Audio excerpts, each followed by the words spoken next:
I never thought my son's wedding would turn into the night that stripped me of my dignity in front of 150 people. As the music played and the guests clapped, my new daughter-in-law suddenly turned to me. Her voice rose above the crowd as she screamed, "Give me the house keys!" Before I could even process the words, her hand struck my face so hard that the room fell silent.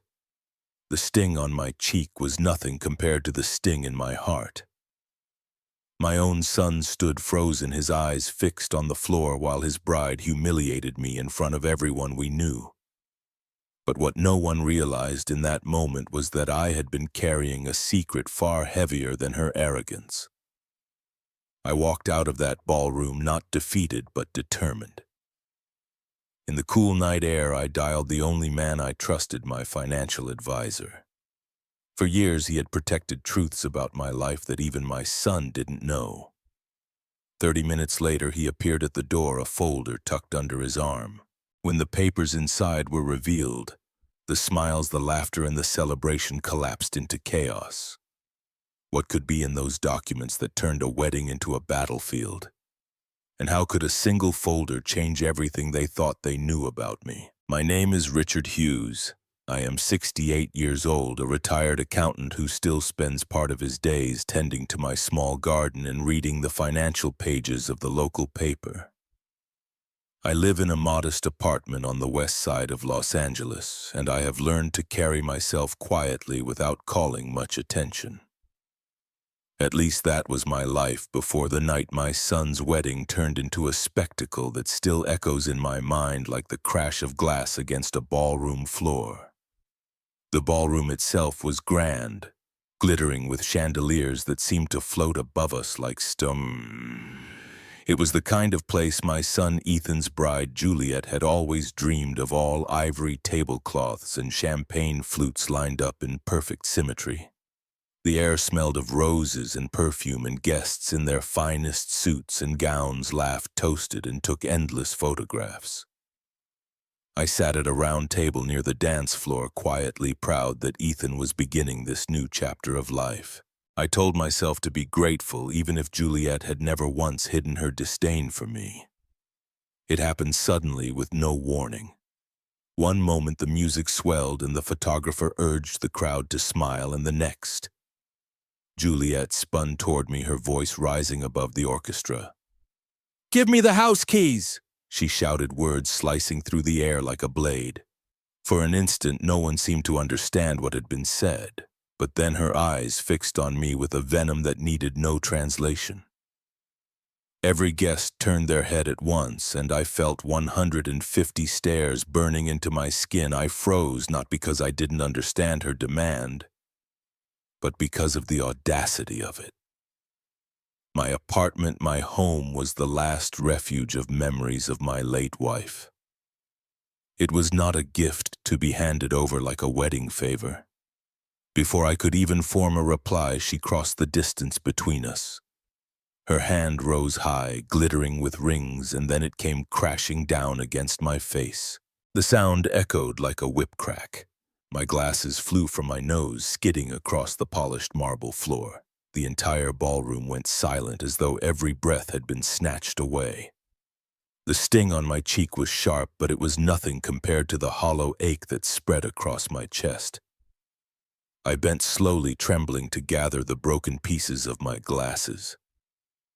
In that crouched position, with my knees creaking and my hand shaking, I felt the humiliation swell. No one moved to help me.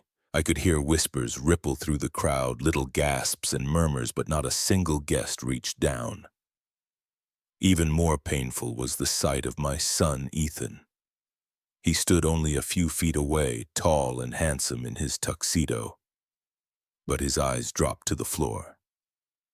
He did not protest, did not raise his hand to stop his new wife. He was silent, as if I were invisible.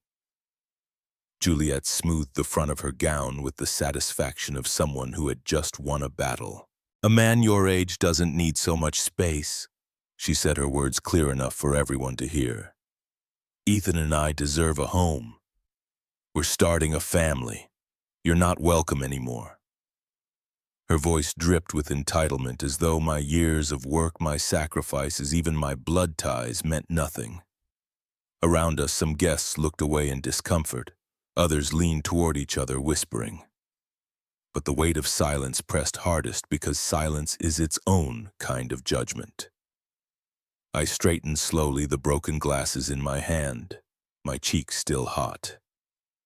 Inside, something began to shift. For years, I had allowed Juliet's comments to roll off me like rain on stone. She mocked my old car, my worn clothes, my part-time work at the flower shop. Each insult had cut me, but I had told myself to endure them for Ethan's sake. Tonight was different. A line had been crossed before 150 witnesses, and I knew there would be no way to go back. I looked at Ethan, hoping for a flicker of recognition, some hint that the boy I had raised still lived inside him. Instead, he kept his eyes down, his hands clenched at his sides. The distance between us had never felt so wide. Juliet stood triumphant, her face glowing not with love, but with conquest. In that moment, the injustice of it all burned into me. My son's silence, his wife's arrogance, and the crowd's refusal to intervene. I drew in a slow breath, tasting bitterness in the back of my throat. My hands no longer trembled with humiliation, but with a strange rising clarity. I understood then that this night was not about a slap or a set of keys. It was about everything I had built, everything I had given, and how easily others thought they could take it. The ballroom was silent, still waiting to see if the old man would crumble. I stood taller than I had in years, though my vision blurred without my glasses. My dignity might have been struck, but it was not destroyed. The orchestra began again, hesitant at first, as if the musicians were unsure whether to continue. The sound clashed with the stillness of the crowd, a mockery of celebration. I knew then that I could not remain in that room, not as the victim, not as the weak father who bowed his head. I slipped the broken glasses into my pocket and turned toward the doors. Every step I took was met with murmurs, but I kept my chin lifted. As I reached the edge of the ballroom, I paused. My cheek still burned, my heart heavier than it had ever been. But deep within, something hardened. Juliet believed she had won, and Ethan believed he could hide behind her shadow. The guests believed they had seen a pitiful old man cast aside. They were all wrong. I would not walk out defeated. I would walk out preparing to show them the truth. I pushed open the heavy doors, the music fading behind me. The night air struck my face, cool and steady, calming the fire inside my chest. I reached into my pocket, not for my broken glasses, but for the phone that had always been my quiet lifeline. As my fingers brushed the worn case, I already knew who I would call. The one man who had guarded my secrets, who had helped me prepare for a day I hoped would never come. My thumb hovered over the familiar number as the ballroom lights glowed behind me.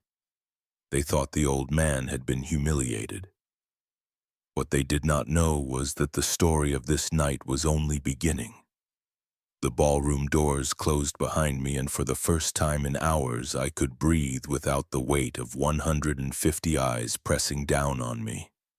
The cool night air steadied me, though the sting on my cheek pulsed with every heartbeat. My steps were deliberate, not hurried, because I would not give anyone inside the satisfaction of seeing me stumble.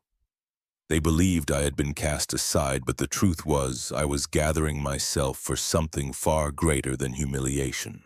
As I walked across the marble steps leading out to the quiet parking lot, the ache in my chest deepened.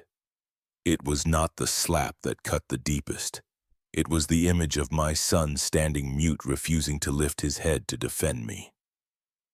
Ethan, the boy I had raised with my own 2 hands. The boy I had carried on my shoulders when his legs were too short to climb the hills of Griffith Park, had let me face this cruelty alone.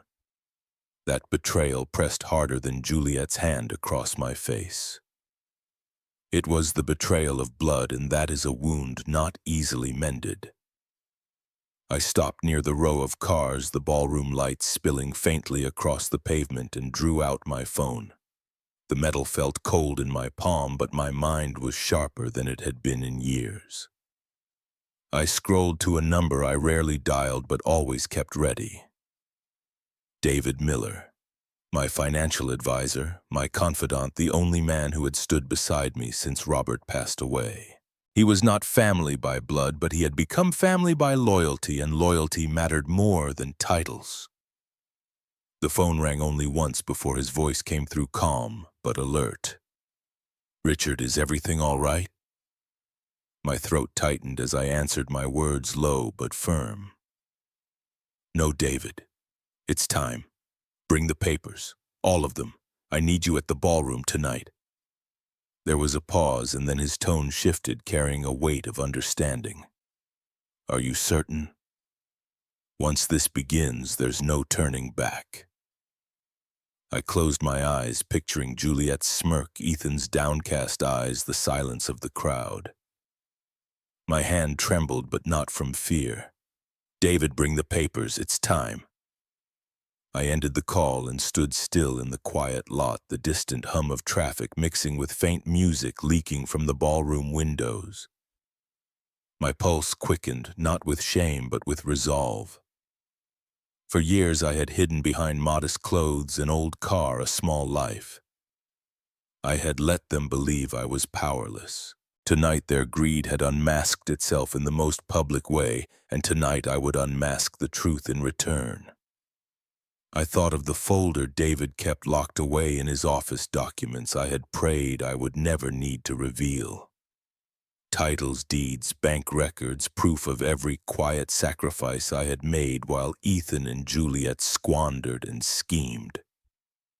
Those papers were not just numbers on a page. They were a record of my life's work, of the values I had chosen to protect in silence. Now they would become my weapon. My cheek still burned, but the pain no longer humiliated me, it fueled me. I straightened my shoulders and looked back at the ballroom, its golden light glowing like a false beacon. Inside they celebrated what they thought was a victory over an old man too weak to fight back. In 30 minutes they would discover how mistaken they were. The night breeze lifted, carrying the faint sound of laughter from the windows above. I clenched my fists, steadying myself for what was to come. My humiliation was finished. My revenge was just beginning. And when David walked through those doors with the folder in his hands, no one inside would leave that ballroom unchanged. As I stood in the parking lot waiting for David's arrival, the sting on my cheek slowly gave way to the deeper ache of memories I had tried for too long to bury. That slap inside the ballroom had not come out of nowhere. It was the sharpest blow yet, but the truth was, Juliet had been cutting at me for years, each word like a blade dressed in silk. I could almost hear her voice as clearly as if she were standing beside me now, dripping with that condescending sweetness she thought hid her contempt. I remembered the first time she stepped into my apartment. Her eyes swept over the worn recliner where I still sat to read the newspaper each morning.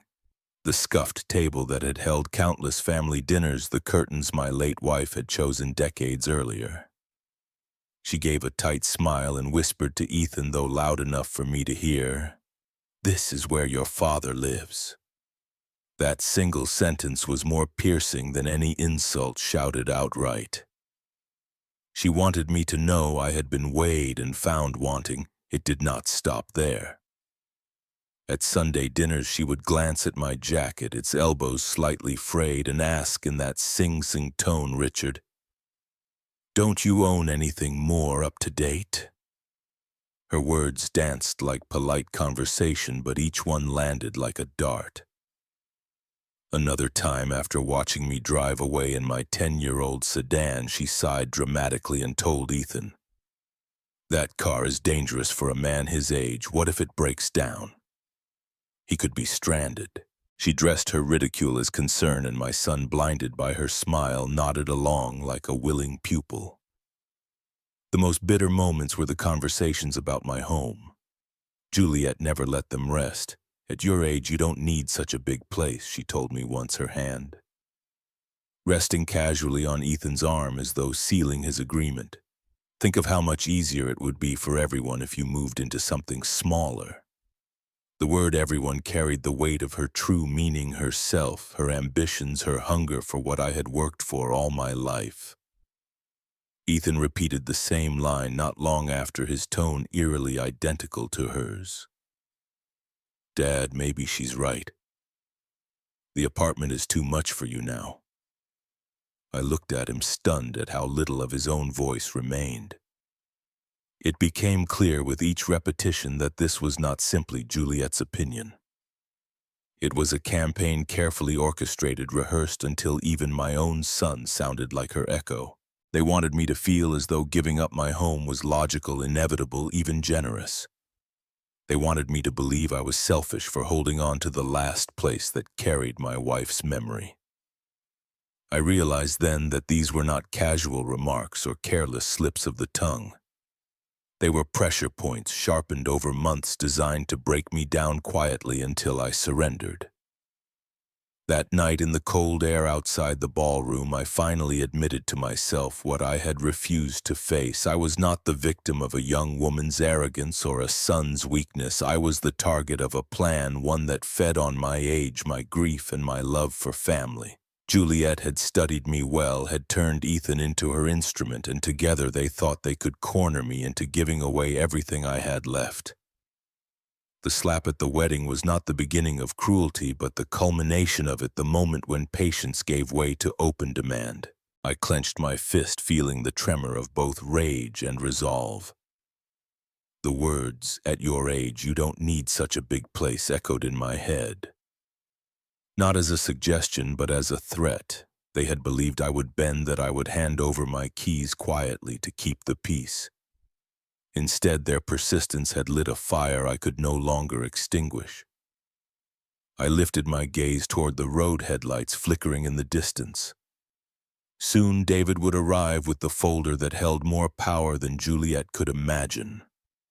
And when those documents were revealed, they would learn that the man they dismissed as weak had been preparing for this very moment all along. The headlights I had been watching grew brighter until they pulled into the lot, and I recognized David's steady silhouette behind the wheel. Relief mixed with tension in my chest, because I knew what he carried would change everything. Juliet and Ethan thought I was nothing more than an old man clinging to a worn apartment. They thought that slap in the ballroom had left me broken. But they had no idea who I really was, or what I had built with my late wife over a lifetime of sacrifice and calculation. When Margaret was alive, we had made a deliberate choice to live quietly. She never cared for the trappings of wealth, the glittering cars, the sprawling mansions, the lavish vacations others used to display status. Together we agreed that visible wealth was a magnet for envy and manipulation. So while we lived modestly behind the veil of simplicity, lay a fortune carefully nurtured over decades. Margaret's eye for real estate matched my instinct for numbers, and slowly we accumulated assets that most people would never imagine. The apartment Juliet mocked was sentimental to me, but it was only a sliver of what I owned. There were 2 office buildings in the heart of Los Angeles that brought in steady rental income every month, a set of commercial warehouses outside San Diego, and a quiet beach property Margaret had fallen in love with years ago. Stocks, bonds, and trusts layered atop those holdings until the portfolio grew to a size even some corporations would envy. Juliet thought she was reaching for the crown jewel when she demanded the keys to my apartment. But in truth, she was clawing at the smallest stone in the fortress Margaret and I had built. David stepped out of his car holding the familiar leather folder, and just the sight of it made my pulse steady. That folder was the silent record of every wise choice, every risk taken that had paid off, every late night Margaret and I had spent calculating and planning. To the outside world, I was a pensioner working part-time at a flower shop to stay busy. In reality, I was the guardian of a fortune hidden in plain sight. What Juliet never realized was that even Ethan's career had been shielded by my hand. A few years earlier, when his company had been on the verge of collapse, I had quietly injected funds to keep it afloat. Ethan never knew that the anonymous investor his boss praised had been me. I watched from the shadows, hoping he would find his footing, hoping he would learn resilience. Instead, he had allowed Juliet's ambition to turn him against the very man who had propped up his future. The irony of it burned, my own son calling me a burden when the truth was that his life had been buoyed by the wealth I had chosen to conceal. As I stood with David in the parking lot, I whispered the words that had been building inside me since the moment Juliet's hand struck my face. They think I'm weak, but I'm stronger than they'll ever know. The night air carried those words like a vow, and David nodded, his expression one of grim agreement. He more than anyone knew the full measure of what was in that folder. My mind began to race through the details I knew would shatter Juliet's illusions. The ballroom, filled with guests who believed they had witnessed a pitiful old man cast aside, would soon witness a reversal so profound it would be spoken of for years. The image of Ethan and Juliet's smug face collapsing under the weight of truth became a vision I held on to like a promise.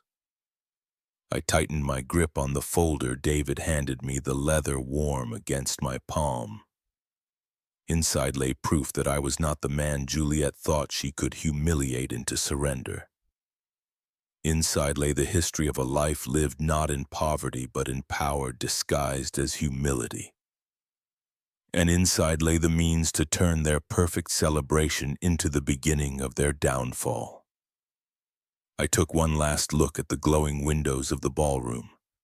Laughter and music still poured out as though nothing had changed, but everything had changed. With David at my side and the truth in my hands, I stepped toward the doors once more. What waited on the other side was not a wedding. It was a reckoning, and they were not ready for it. The ballroom doors opened once more, and in the doorway stood David Miller, his frame golden steady, a leather folder clutched firmly in his arms. The hum of laughter and clinking glasses faltered as guests noticed him, their conversations tapering into uncertain murmurs. The sight of a stranger arriving at that precise moment carried an air of significance no one could ignore. Juliet's smile froze on her face, Ethan's shoulders stiffened, and within seconds the room's mood shifted from celebration to unease. I walked beside David, my steps measured, each one echoing across the polished floor. Dozens of phones tilted upward, their cameras capturing every movement as if instinctively aware that history was unfolding before their eyes. The whispers began in pockets. Who is that man? Why does he have documents? Until the room became a low tide of speculation. Guests who had laughed at my humiliation earlier now leaned forward in curiosity, eager to witness what would happen next. When I reached the center of the room, I turned to face Ethan and Juliet. They stood together, but the confidence that had burned in Juliet's eyes just minutes earlier now flickered with unease. Ethan shifted uncomfortably, his gaze darting between the folder in David's hands and the guests surrounding us like spectators at an arena. For a heartbeat, no one spoke, the silence pressing down heavier than any slap could have. Then I broke it. My voice was steady, loud enough to carry across the hall. You wanted my keys. Here are the real keys to this family. The words hung in the air like a gavel striking wood. Every head turned, every camera phone lifted higher. I gestured to the folder David carried, the truth hidden within its pages, the truth that would unravel their ambitions thread by thread. Juliet's face contorted, her painted composure slipping. "What are you doing, Richard?" she demanded, her voice sharper than ever. Ethan reached for her arm, but his hand trembled, betraying a fear he could not mask. David stepped forward, his expression calm yet resolute, and placed the folder on a nearby table. He did not open it yet. The weight of its presence was enough to make the crowd lean closer, their curiosity burning hotter with each passing second. The suspense tightened, wrapping around the room like a noose. I could feel the anticipation in the air, a charged silence waiting to explode. The guests, once passive observers, were now an audience holding their breath. Some whispered predictions, inheritance, hidden debts, scandal, while others simply recorded, sensing that the bride and groom's carefully constructed facade was seconds away from collapse. The music had died, the laughter gone. All that remained was the rhythmic beating of hearts waiting for revelation. Juliet attempted a laugh, brittle and hollow. "This is ridiculous. He's trying to embarrass us." But her words betrayed panic, and the crowd knew it. Ethan swallowed hard, his eyes refusing to meet mine, as though afraid of what might already be written in those papers.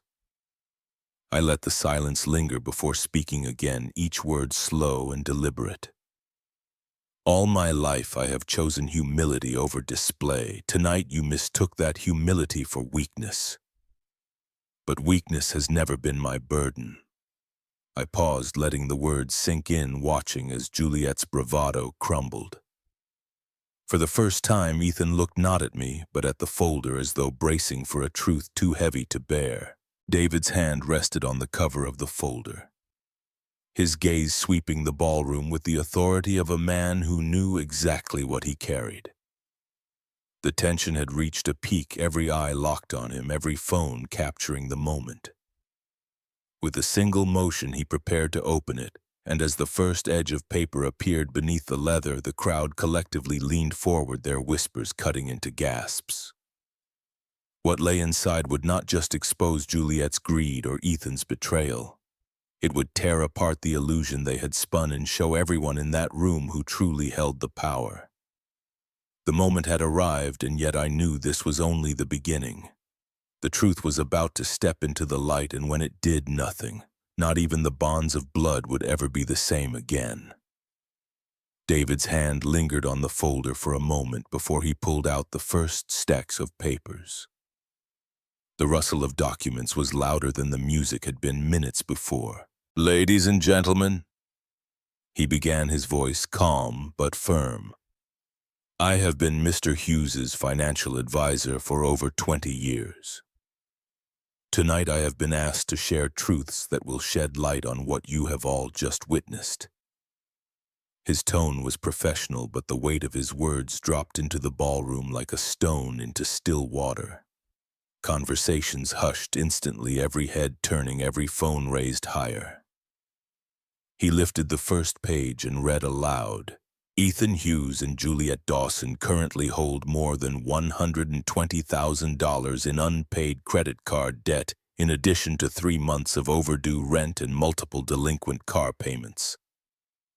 A gasp rippled across the room. Guests craned their necks, whispering to one another. The image of a glamorous young couple collapsed with each word David spoke. Juliet's face drained of color, while Ethan stood frozen, his jaw tight as though bracing for a blow he could not block.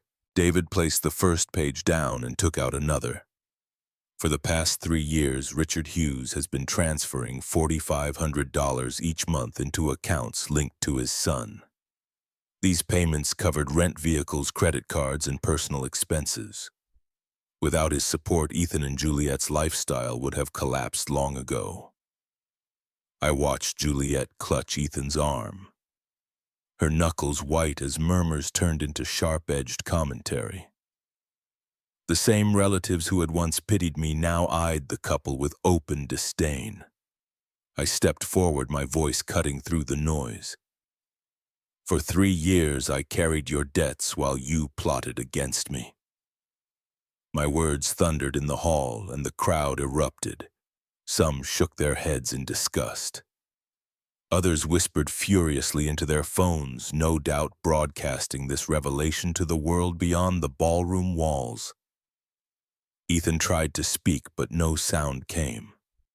Juliet's lips moved in silent protest, but the truth had taken away her stage. David did not stop. He reached into his folder and produced a small recorder, clicking it on so the entire hall could hear. Juliet's voice filled the room, cold and calculating. Once we get his apartment, Ethan and I are set for life. The recording played twice, each repetition twisting the knife deeper. Gasps turned into outright exclamations. Guests covered their mouths, some glaring at Juliet with open contempt. The image of the blushing bride was gone, replaced by that of a predator caught in the act. Juliet staggered back, her veil slipping from her hair. Ethan buried his face in his hands, but there was no hiding from the storm breaking around them. Guests who had clapped at their vows now shook their heads in disbelief. One elderly aunt muttered loudly, "Disgraceful." Another guest pulled out her phone, saying, "The world needs to see this." The ballroom, once filled with music and joy, had transformed into a court of judgment, and every guest was part of the jury. I turned toward my son, meeting his eyes for the first time since the slap. His face was pale, his lips trembling, but what struck me most was the shame flickering there, too little and too late. Juliet, however, was defiant even in ruin. "He's lying. This is all twisted," she screamed, her voice shrill and brittle. But the evidence, the debts, the transfers, the recording spoke louder than any denial she could muster. David closed the recorder and set it beside the papers, his calm composure only intensifying the chaos. Guests buzzed, some outraged, others gleeful at the scandal unraveling before their eyes. The truth was no longer confined to whispers or suspicions. It had been laid bare under the harsh lights of the ballroom. I stood taller, letting the silence that followed swell around me. My voice carried steady and cold. "You wanted my keys, but what you never understood is that the keys to this family were never about doors or apartments. They were about trust, loyalty, and respect, things you shattered the moment you raised your hand against me." For a moment the room was so still that the sound of Juliet's shallow breaths seemed deafening. Then at the far side of the hall, the ballroom manager stepped forward, holding a clipboard and wearing a grave expression. His presence cast a new shadow over the already ruined celebration, and I knew his words would bring another reckoning. The ballroom manager's presence still hung heavy in the air. When I raised my hand, signaling David to open the final section of the folder, the chatter died down almost instantly. Even those who had started toward the exits froze in place, compelled by the electricity of the moment. I could feel 150 pairs of eyes fixed on me, waiting to see whether I would simply walk away victorious or strike one last blow.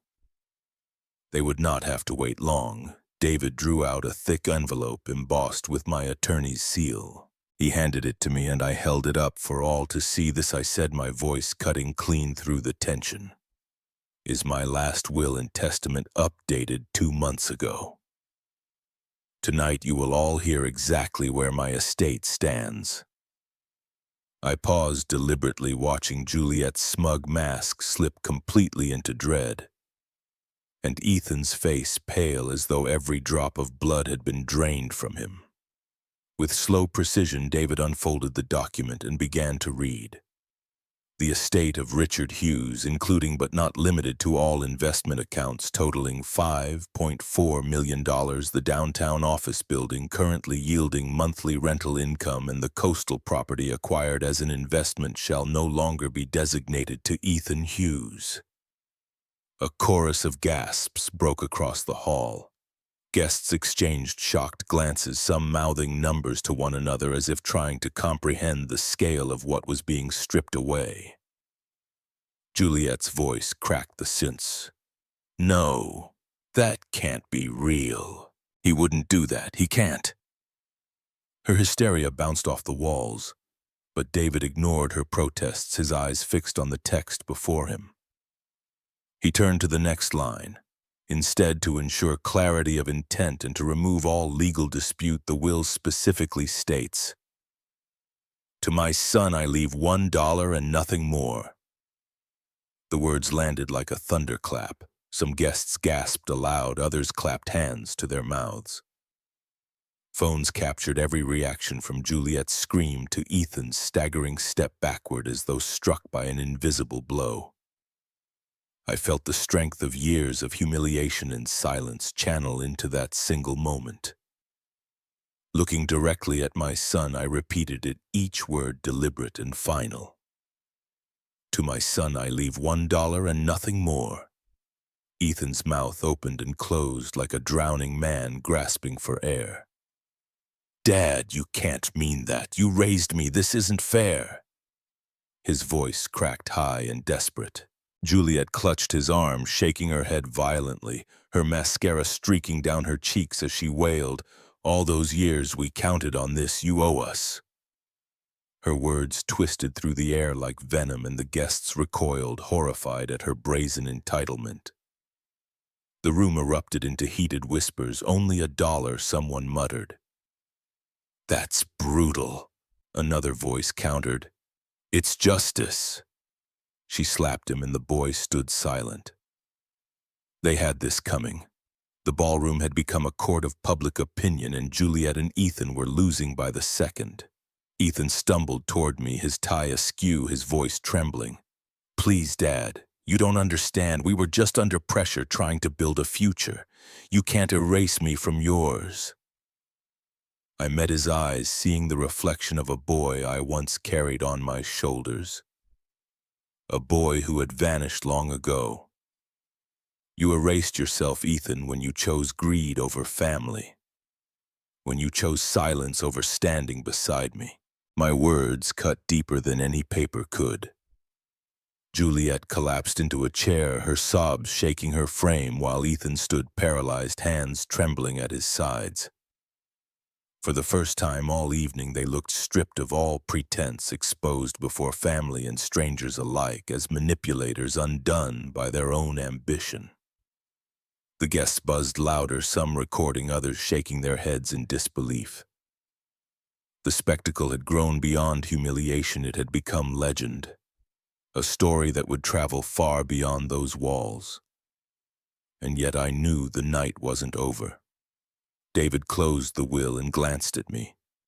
His expression grave. "Richard," he murmured low enough for only me to hear, "there is still one more matter we need to address. Do you want to do it here?" I looked around the hall at the sea of face locked on us, at my son trembling and my daughter-in-law broken, at the crowd ready for one last revelation. My pulse quickened. Yes, I thought it had to be here, and it had to be now. What came next would decide everything. Juliet's scream pierced the air before David could even set the papers aside. "You're a monster!" she shrieked, her voice ragged and raw, echoing against the ballroom walls. "How could you do this to your own son? You're cruel, Richard, cruel and heartless." Her words dripped with venom, but the crowd no longer looked at me with suspicion. Their eyes were fixed on her, watching the bride unravel in her own fury. The veil that had once made her look regal now hung limp and crooked, her white dress stained with tears and sweat. Ethan stumbled forward, his voice cracking as he reached out a hand toward me. "Dad, please, please forgive me. I made mistakes. We both did. But don't erase me from your life. Don't erase me from everything." His desperation filled the silence that followed Juliet's rage. I looked at him, at the son who had chosen silence when his wife humiliated me, at the man who had stood still while I was slapped in front of 150 people. The boy I had raised was gone, replaced by someone I barely recognized. Around us, the crowd buzzed louder. Phones lifted like lanterns, capturing every second. Guests muttered to each other in disbelief, while others whispered the words Facebook and YouTube under their breath. I could already imagine the headlines: "Bride slaps father-in-law, loses fortune at wedding." What had begun as a family confrontation was now exploding into something far larger, an unstoppable storm of public humiliation. Juliet clutched her chest as though struck, then collapsed onto her knees in the middle of the dance floor. Her sobs tore through the room, her hands clawing at her gown, smearing it with black streaks of ruined mascara.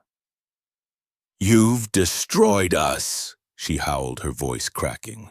Ethan dropped beside her, tears spilling down his face as he tried to steady her trembling shoulders. Guests recorded from every angle, some gasping, some whispering, and some openly shaking their heads. The ballroom had transformed into an arena, and the bride and groom were crumbling before the crowd. I stood firm, letting the silence between us sharpen my words when I finally spoke. "You destroyed your own wedding, not me." My voice was calm, colder than it had ever been, and the sentence sliced through the chaos like a blade. Juliet flinched as though I had struck her again. Ethan buried his face in his hands, his sobs echoing across the ballroom until even the band long since sonnet shifted uncomfortably in the shadows. The guests had turned into commentators, their voices rising in waves. She slapped him. One woman whispered loudly, "And now this serves her right," another man muttered. "Imagine betraying your own father for a condo, shameless." Every word piled onto Juliet and Ethan's collapse, turning their humiliation into a spectacle too raw and unforgettable to contain. Juliet's mother tried to rush forward, her face pale and frantic. But two uncles blocked her path, shaking their heads as though ashamed to even share blood with her. Ethan, gasping between sobs, reached for me again. "Dad, please say something. Tell me it isn't final. Tell me I still have a chance." But I did not move. His pleas were swallowed by the flashing lights of cameras and the low rumble of disgust spreading across the crowd. In that moment, the magnitude of what had happened settled over the hall like a heavy curtain. Juliet collapsed fully onto the floor, her cries breaking into hoarse whimpers. Ethan sat beside her, rocking back and forth as though the weight of his choices had finally crushed him. The music had died, the laughter had vanished, and what remained was sin so charged it seemed to hum in the air. Then, just as the crowd's whispers reached their peak, the ballroom doors opened again. A uniformed police officer stepped into the doorway, his expression unreadable, scanning the wreckage of the wedding. Guests turned toward him, their chatter falling instantly to silence. His presence promised that the night's humiliations were not over, that there was one more revelation yet to come. The officer's shadow still lingered at the doorway when I turned to David and gave a subtle nod. There was nothing more to be said inside those walls. The damage was done, the truth had been spoken, and the ruin they had brought upon themselves was now complete. Without waiting for another outburst, I straightened my jacket and began walking toward the exit. Each step echoed against the polished floor louder than the sobs that filled the ballroom. 150 guests parted silently, their phones still raised their faces, etched with the memory of what they had just witnessed. David walked firmly beside me, the folder tucked under his arm, like a gavel sealing a final judgment. Behind us, Juliet's cries rose and fell in waves, and Ethan's broken voice tried desperately to soothe her. But those sounds no longer pierced me the way they once would have. They were no longer the cries of family, they were the noises of strangers caught in the consequences of their own making. For the first time in years, I felt lightness in my chest, as though a heavy chain had been cut loose. Crossing the threshold, I inhaled the crisp night air, the kind of air that reminds a man he is still alive. The neon glow of the hotel's sign painted the parking lot in cold light, and in that light I could see myself reflected in the glass doors, not a humiliated father, not a man defeated, but a man who had chosen dignity over submission. My son had chosen greed, my daughter-in-law had chosen cruelty, but I had chosen myself. David broke the silence. "Richard, you know what this means. Tonight you didn't just end their plans, you ended a chapter of your own life." His words were heavy, but I nodded slowly. Yes, I replied, my voice steady. I may have lost a son tonight, but I regained the man I was meant to be. The truth stung even as it freed me. For a moment, I let my mind drift back through the years to Little League games where Ethan had run toward me with pride in his eyes. To late nights when he studied at the kitchen table and I believed I was raising a man who understood honor.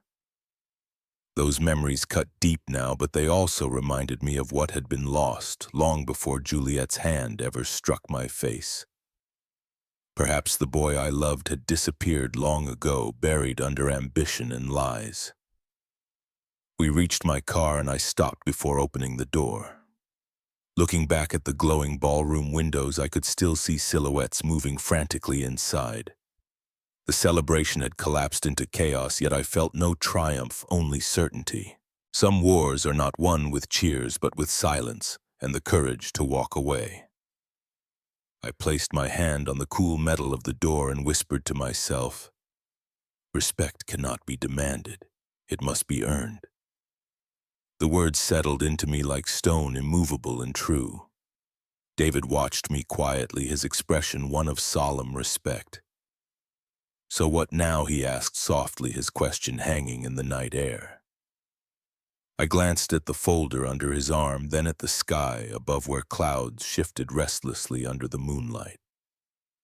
Now, I said, they learn what life looks like without the safety net they never even saw. The parking lot was empty save for a single black sedan pulling slowly toward the entrance. Its headlights cut across the pavement, too deliberate, too late to be a coincidence. David frowned, his grip on the folder tightening. I narrowed my eyes, a chill brushing the back of my neck. Whatever waited inside that car, I knew this night was not finished. The battle had left the ballroom, but another confrontation was already on its way. The black sedan I had noticed in the parking lot turned out to be nothing more than a late guest leaving quietly, but the unease it stirred in me proved prophetic. Within days of the wedding, the chaos I had left behind began to unravel into something far bigger than a family scandal. The ballroom sent its lawyers after Ethan and Juliet, demanding immediate payment of the $53,000 still owed for food, music, and flowers. Without the guarantee I had withdrawn, the debt fell squarely on their shoulders. And they were unprepared to face it. The lavish celebration that was meant to mark the beginning of their new life together now hung like an anchor around their necks. By the end of the first week, notices were taped to their apartment door. 3 months behind on rent, the landlord had no reason to be lenient once he discovered that their guarantor me was gone. Neighbors whispered as movers carried their boxes into Juliet's parents' cramped 2-bedroom apartment, a far cry from the lifestyle she had boasted about to anyone who would listen. I heard through a friend that Juliet screamed at Ethan in the street that day, accusing him of ruining everything. He shouted back that she had been the one who turned me against them. Their voices carried through the neighborhood like sirens of a sinking ship. While they scrambled, the videos from the wedding began to spread online. Guests had captured the slap, the confrontation, the reading of debts and betrayal. One clip, only 2 minutes long, gathered hundreds of thousands of views within a week. Headlines appeared on local news sites: bride slaps father-in-law, loses fortune at wedding, and elder abuse unmasked at California ceremony. Reporters began to call my flower shop and leave notes at my apartment door. At first I hesitated to answer, wary of turning private pain into public spectacle. But then I realized something important. What had happened to me was not mine alone. It was the story of thousands of older Americans pressured, humiliated, and manipulated by their own families. Sometimes the truth needs a stage. I sat in front of cameras for the first time at a small local station. The anchor, a woman younger than my son, asked me why I chose to reveal everything in public. I looked straight into the lens and said, "Because silence is a weapon, and I will never let anyone use it against me again." The response stunned me. Letters poured in. Strangers stopped me on the street. Some called me brave, others called me stubborn, but almost all of them thanked me. They told me their own stories of daughters stealing pension checks, of nephews forging signatures, of siblings tricking their parents into signing away homes. The community had taken my humiliation and turned it into a cause. Ethan and Juliet were not so lucky. The same videos that earned me sympathy became a permanent stain on their lives. Juliet's part-time clients abandoned her, unwilling to trust an image consultant whose own public image was in tatters. Ethan's employer called him into the office and quietly suggested he resign before the scandal dragged the company name through mud. By the second month, neither of them had steady income and their debts only grew heavier. They were prisoners of their own greed, caged not by me, but by the choices they had made. Yet even as the community lifted me up, I could not escape the heaviness in my heart.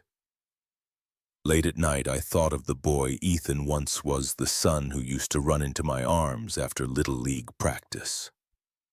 Losing him hurt more than any slap could, but every time I remembered the venom in Juliet's voice, every time I recalled the silence he chose as I was humiliated, I knew I had done what had to be done.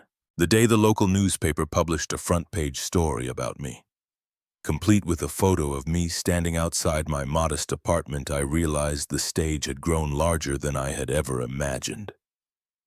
A national advocacy group for seniors reached out asking if I would consider speaking at their conference in Washington.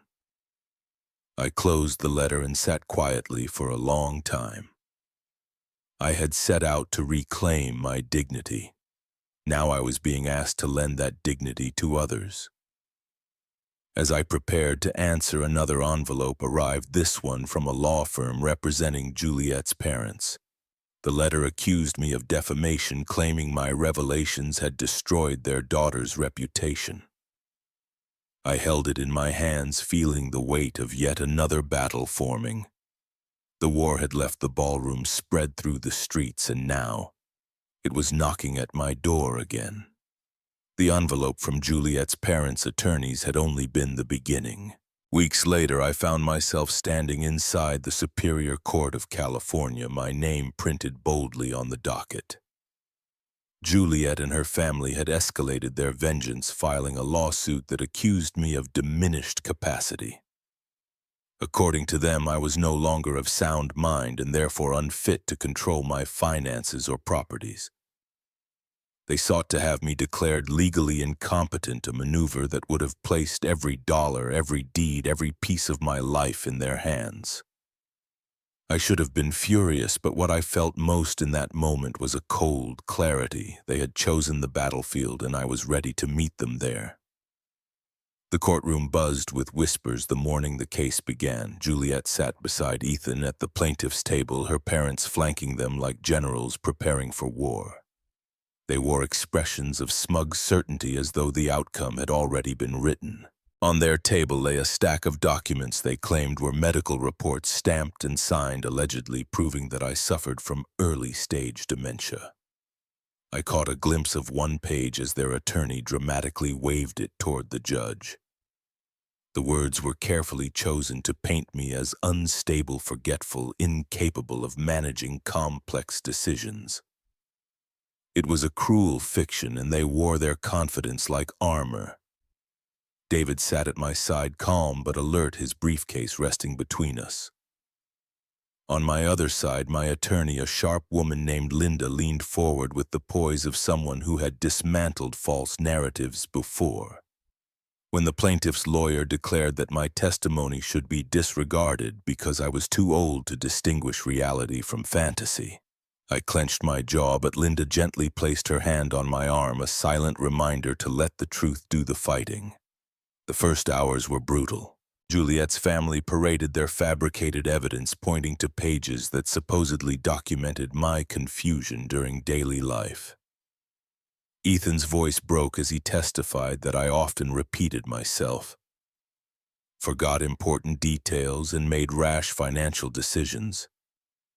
His words might have swayed strangers, but they cut into me like knives because I knew he remembered the truth. He knew I was as sharp as ever, but greed had blinded him. Juliet, dressed in somber tones as though playing the part of a grieving caregiver, sniffled as her mother whispered loudly enough for the court to hear. "That poor man doesn't even realize what he's doing to himself."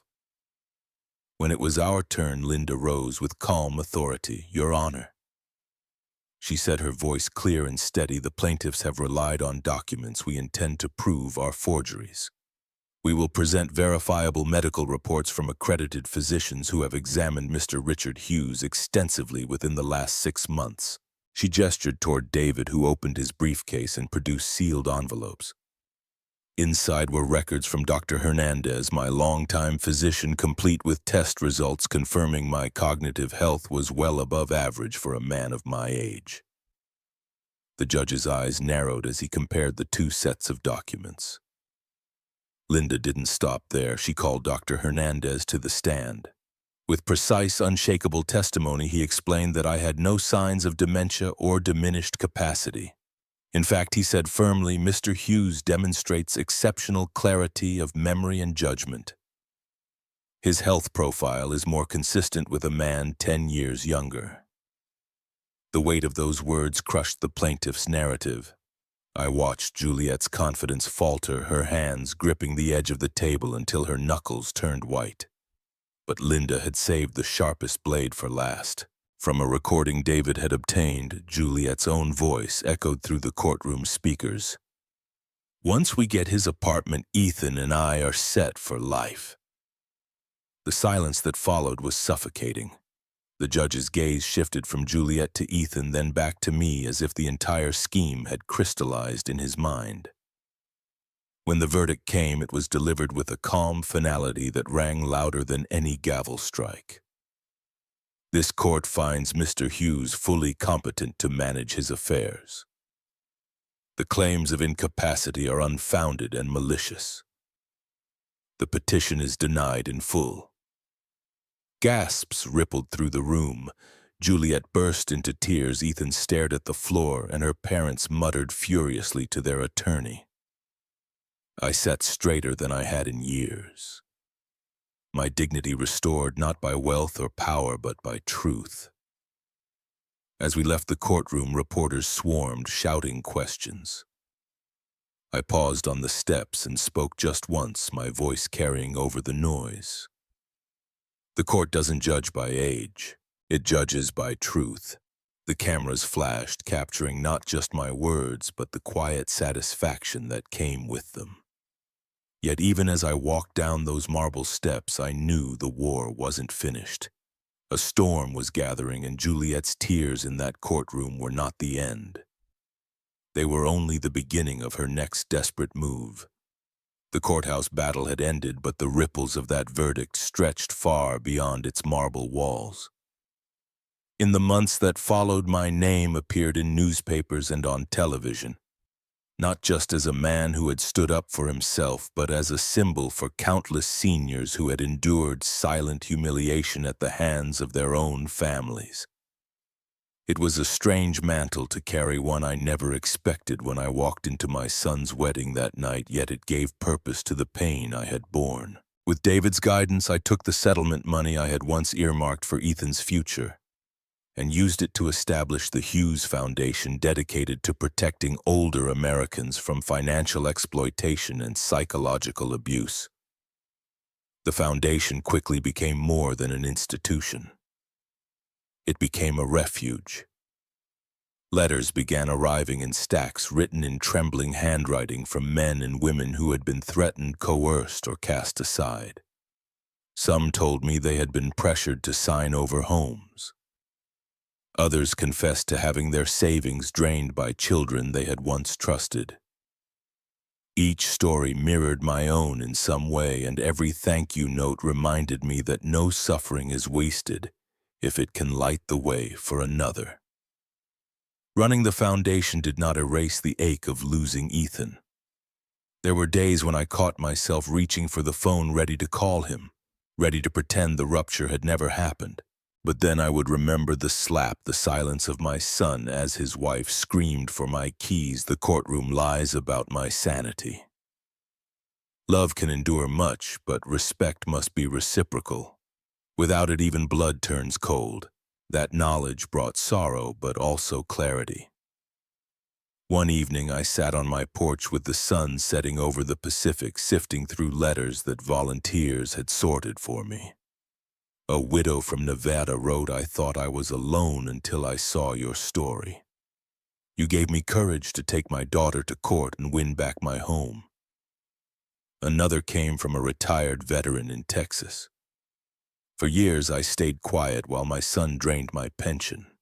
When you said, 'Respect cannot be demanded, it must be earned,' it felt like you were speaking for me. I realized then that dignity is contagious. One person's stand can give 1,000 others permission to rise." Still, in the quiet of night, I could not help but confront the personal cost. Ethan's face, once full of boyish laughter, had become a shadow in my memory.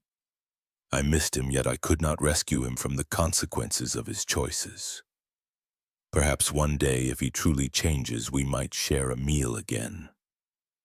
Until then, I carry him in my prayers, not in my plans. That is the hardest lesson of all, that sometimes protecting your own dignity means accepting the absence of those you love. When the foundation held its first public conference on elder justice, I stood before hundreds of attendees, social workers, lawyers, sons and daughters who came seeking guidance. I told them the truth as I had lived it. Better to lose money than to lose dignity. I said, my voice steady, though my heart ached. The audience rose in applause, not for me, but for the truth itself. That moment felt like a final vindication, not just against Juliet's cruelty or Ethan's betrayal, but against the very idea that age equals weakness. Now, as I close this chapter of my life, I know the legacy I leave is not measured in apartments or bank accounts, but in courage passed forward. The riches I once thought belonged to Ethan are now spread across communities, where seniors stand taller, speak louder, and refuse to be silenced.